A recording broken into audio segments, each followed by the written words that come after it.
Map 11 of Doom 2, Circle of Death, O of Destruction, whatever you call it, it's definitely one of the most memorable levels in all of Doom 2. It's probably the first level many people see on their Doom 2 adventure, thanks to it being in the opening demos that play in the main menu. Many would argue this is Romero's finest work in the game, a blend of exploration, tight level design, and a clever throughput that takes the player across the entire level's real estate.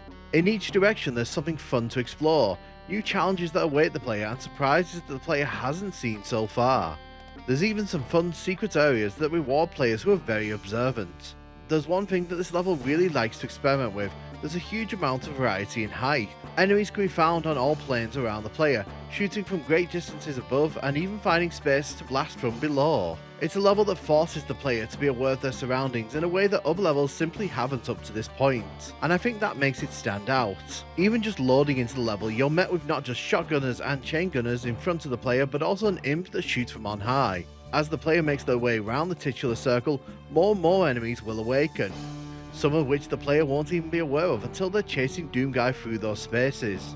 One of the more exciting things about this level is that it's one of those levels where lost souls and caco demons can be particularly nasty. As they hunt the player down, even when they aren't aware of them, they'll come from great distances and appear seemingly out of nowhere to attack the player. One thing I really like about this level is that the player can help themselves by taking out enemies much earlier than they should be able to. If you're observant, you'll see various spaces around the outside of the circle where enemies are lying in wait to take you down later on. If you're feeling particularly spicy, you can take them out early on. Doing this will cost the player ammo, but it also means that later on, the player has an easier time running through the level. I really like levels like this, where the player is given choices in how they approach things. Romero did similar in Computing Station E1M7 back in Ultimate Doom, and it works very well in the Doom 2 style here. There are also some particularly harsh moments of difficulty. The number of hit scanners around the circle makes that area constant stress. Simply walking can awaken more enemies, and before you even get to the blue key, you'll be taking down arachnotrons, cacodemons, and imps who come out of the walls. It's a level packed with fun little surprises and showcases Romero's ability to naturally surprise the player. Pistol starting this one feels like a firm challenge, and I think it encapsulates what Doom 2 was aiming for. Larger levels stuffed with more enemies and more challenge all around. On top of this, I love the architecture in this one. Doom 2's first set of levels trend to the grey and brown a lot, so this level coming with not only greens but interesting architecture to jazz things up is super welcome. There are also so many platforms leading in different directions and lots of different items being teased just out of immediate reach of the player. I also love that the level makes use of so many of these spaces, usually with an enemy or item to signpost it to the player. It's clever use of these spaces and makes the levels feel more complex. It's also one of the few levels across both Doom games that excels at being not just a single player experience but being a great multiplayer one as well. I really like that in cooperative play there's a cyber demon in the middle of the circle, and I wouldn't have minded that being in the single player experience also. Yet some people don't like this level, making clear that the layout isn't a strength but instead a hindrance. One of the issues comes from the flow of the level. You're required to explore and observe as hitting certain switches or grabbing certain keys doesn't instantly yield obvious results. This is more critique of Doom 2 and its wider level design, however in this level it does become a bit of a problem. Sometimes hitting a switch doesn't give the player obvious feedback instantly, and it can be very frustrating. This can lead to players awkwardly hunting and missing the changes that have happened. Another area that I feel this level could do a bit better in is in populating those toxic pools surrounding the platforms. It's odd because Doom 2 is very eager to put pinkies or other enemies in the toxic pits usually, yet in this level they are weirdly sparse, at least in single player. That's why this is one of the few levels I genuinely prefer the cooperative monster placements on. It helps to bring the challenge up, but it also makes better use of that toxic pool around the O of Destruction. I also feel the final part of this level, interesting as it looks, feels a bit more tedious than the rest of the level. It boils down to just being a weird puzzle that requires the player to move quickly between two lifts. You have to hit a switch, get down a lift and race across to the other side before the lift on the other side goes back up. I'm all for experimentation and puzzle play, however I feel this is just not a fun way to do it. In my eyes, it's a very weak ending to a level that is very strong overall. As I've said in other videos, I would have honestly changed this to either have a new enemy, introduce the Archvile here at the end, or I would have just changed the ending completely. While I wouldn't say it's my personal favourite level, it does come very close to that for me. A great level that shows what Doom could achieve in 1994. Intricate level design placed alongside a variety of enemy encounters that challenges and makes the player feel like they're being truly tested. Romero's levels are hit and miss for me at the best of times, but this one definitely deserves the flowers that players give it. It's a classic, a true classic of Doom 2. I think one thing I really appreciate about Circle of Death's opening here is just how much choice the player has when they start into the level here. You can grab the shotgun, that makes life a lot easier, but as you kind of start wandering around the circle, you can ignore the shotgun, you can come straight to fighting the enemies here, you can take on the enemies that are in the center of the circle if you really want to, and you'll also notice there's enemies to the side here who you don't have to deal with, but I would strongly advise you do, because otherwise that Pain Elemental will just flood that section with a load of lost souls. You can also see that there's enemies around the outside as well on those little ledges, and as we head into this next section here, you can see there's a bunch of Cacodemons waiting for us, and they'll come into this center circle bit. The funny thing is that if you're not particularly careful, they can actually see you early and they'll come out into the center probably when you're not ready for them. And that's kind of one of the things about this level. You have to sort of take it carefully because there's just so many things that can go wrong very quickly. Like these Cacodemons, for example, if you don't deal with them, they will chase you through the level. Like that lost soul there, it came from the other side, and there's another one there. This is what I really like about this level. It fills these spaces organically. These enemies are wandering in because we've been making noise.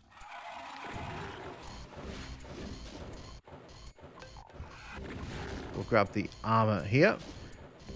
Take care of you. There is a supercharge, that's where one of the imps comes from, but before we can get anywhere near the blue key, we have to deal with the arachnotrons here. We've also got an imp in the center that's going to be shooting fireballs down at us. Now if you're particularly lucky, you can get the Cacodemons to infight with the enemies up here, and it can save you a lot of ammo.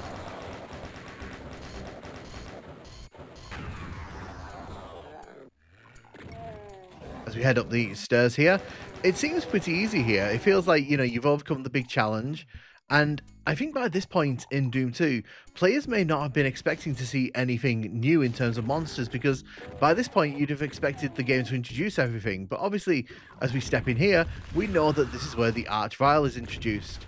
Now of course, I like that introduction because not only does it hide the Archvile behind a wall that disappears, but I think as well it kind of keeps the mystery alive because you can't activate it early.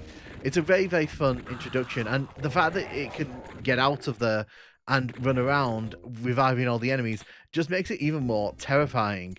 It's a fun introduction, although I do feel maybe they should have saved it for the end of a level, because I feel that the encounter at the end of a level is not particularly interesting. We're heading out this way here.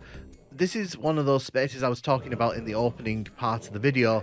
There's just a lot of spaces like that where if you're observant and you're paying attention, you can make your way around the level to sort of explore on a deeper level. The game doesn't outright tell you. It's very fun, this level, with its secrets, I find. Also love the lighting in this room. Love that the lights flicker and it's kind of very mysterious, it's very dark. Also love that the Spectre section over here is just dark as well. It kind of does a decent job of hiding the Spectres, and if you haven't dealt with them, they can actually run across and charge you.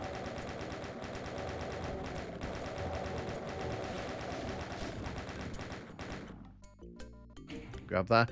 So this is one of those sections where I feel they don't signpost super well what has actually changed here, because when you come up those steps there, you don't immediately notice the platform that's risen towards the red key in the center.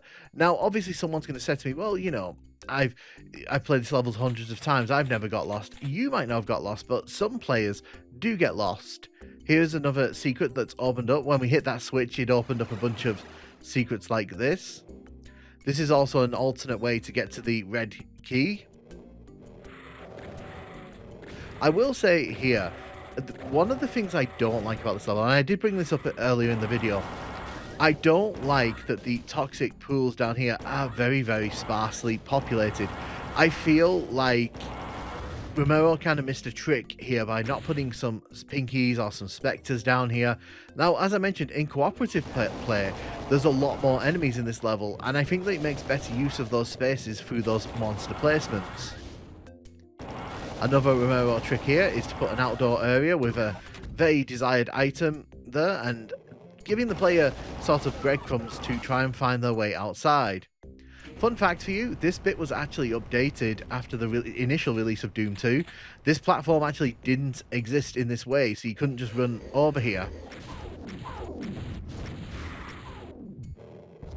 This was actually put in a post-game patch. Now, you know, obviously, I'm not doing too good with the rocket launcher there. I don't know why. I'm just obsessed with trying to use the rocket launcher at the most inappropriate of moments.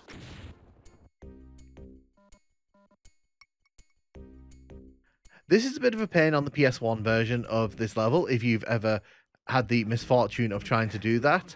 Now, you can run into that next section without the invulnerability here, but I personally like to grab the invulnerability here and run in with the rocket launcher blazing away. The reason for that is because this is probably my least favourite part of this level, because there's enemies that can block you. If you're playing with enemies infinite height like it was by default back in the day, it can be very frustrating trying to get into this section. I do understand what Romero was going for here. This is supposed to be like a dark, mysterious house. I always took this as like a house that's kind of sunken into the sort of ground. It's a very weird space, this, and it's very visually interesting, but again, I feel like the end of a level is the weakest part of this one. I think that Romero... I don't know if Romero overdid this ending with this puzzle. I just don't think this fits. Basically, what you have to do is head up this lift here. You then have to hit this switch, immediately run around here, and then come to this lift. Now, the problem for some players is they might not even understand what that switch they just hit actually does, and it may take them a few minutes to work it out, by which point, you know, they're probably already frustrated. I also don't like this ending. I feel the Arachnotron here, it's just not a very strong ending for me.